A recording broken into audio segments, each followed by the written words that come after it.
नमस्कार मित्रांनो, तुम्ही जर सोलर योजनेचा फॉर्म भरला असाल आणि तुमचा फॉर्म मंजूर झाला किंवा नाही, तसेच मंजूर झाला असेल तर सोलर योजनेची कंपनी कोणती निवडावी, कशी निवडावी, तसेच जर तुमचा फॉर्म नामंजूर झाला असेल तर त्याचे रिटर्न पैसे आले की नाही, हे संपूर्ण माहिती बघण्यासाठी कृपया हा व्हिडिओ शेवटपर्यंत नक्की बघा। तर मित्रांनो, व्हिडिओ पाहण्याच्या अगोदर कृपया माझ्या चॅनलला सबस्क्राईब आणि लाईक करा, कारण तुम्ही सबस्क्राईब केल्याने मला असे व्हिडिओ बनवण्यासाठी तुम्ही प्रोत्साहित करता। तर मित्रांनो, सर्वात अगोदर तुमच्या मोबाईलमध्ये क्रोमोजोन किंवा गूगल असेल तर तो ओपन करा। ओपन केल्यानंतर मित्रांनो, या ठिकाणी महाडिस्कॉम नावाची एक वेबसाईट आहे, ती सर्च करा। तर मित्रांनो, महाडिस्कॉम ही वेबसाईट माझ्या खालील डिस्क्रिप्शन बॉक्समध्ये दिलेली आहे, तिथं जाऊन तुम्ही डायरेक्ट सर्च करू शकता।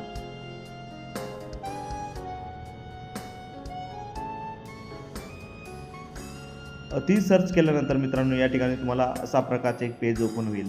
तर मित्रांनो, या ठिकाणी तुम्हाला मागेल त्याला सोर नावाचे एक ऑप्शन दिसत असेल, तिथं क्लिक करा। तिथं क्लिक केल्यानंतर मित्रांनो, या ठिकाणी तुम्हाला अशा प्रकारचे एक पेज ओपन होईल। तर मित्रांनो, या ठिकाणी तुम्हाला डाव्या कोपऱ्यावरती 3 डॉट दिसत असतील, तिथं क्लिक करा। तिथं क्लिक केल्यानंतर मित्रांनो, या ठिकाणी लाभार्थी सुविधा नावाचे एक ऑप्शन असेल, तिथं क्लिक करा। तिथं क्लिक केल्यानंतर या ठिकाणी मित्रांनो, अर्जाची सद्यस्थिती नावाचे एक ऑप्शन आहे, तिथं क्लिक करा। तिथं क्लिक केल्यानंतर मित्रांनो, या ठिकाणी तुम्हाला अशा प्रकारचे एक पेज ओपन होईल। तर मित्रांनो, या ठिकाणी तुम्हाला सर्च बाय बेनिफिशरी ID म्हणून विचारलेलं असतं। तर मित्रांनो, ज्यावेळेस तुम्ही सोलरचा फॉर्म भरला असेल, तुम्हाला SMS द्वारे किंवा तुम्हाला तुमच्याकडे प्रिंट असेल, त्या प्रिंटवरती तुम्हाला MKID नंबर म्हणून असतो, तो नंबर या ठिकाणी टाका। तो नंबर टाकल्यानंतर मित्रांनो, या ठिकाणी सर्च या ऑप्शनवरती क्लिक करा। सर्च या ऑप्शनवरती क्लिक केल्यानंतर मित्रांनो, या ठिकाणी तुम्हाला MT नंबर, तुमचे नावासकट तुमची माहिती येऊन जाईल।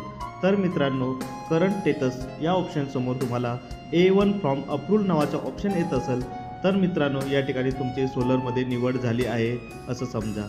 तर मित्रांनो, या ठिकाणी जर तुम्हाला सर्च वेंडर म्हणून एक ऑप्शन येत असेल, तिथं क्लिक करा। तिथं क्लिक करून मित्रांनो, या ठिकाणी वेंडर असाइनमेंट म्हणून तिथं सिलेक्ट या ऑप्शनवरती क्लिक करून तुम्ही तुमच्या तिथं विविध कंपनींचे नावे येतील। तर मित्रांनो, या ठिकाणी तुम्ही कंपनी चॉईस करू शकता। तसेच मित्रांनो, या ठिकाणी रिजन फॉर रिजेक्शन ऑप्शनसमोर रेड कलरचं नाव येत असेल, तर मित्रांनो, या ठिकाणी तुमचं सोलरचं फॉर्म रिजेक्शन करण्यात आला आहे।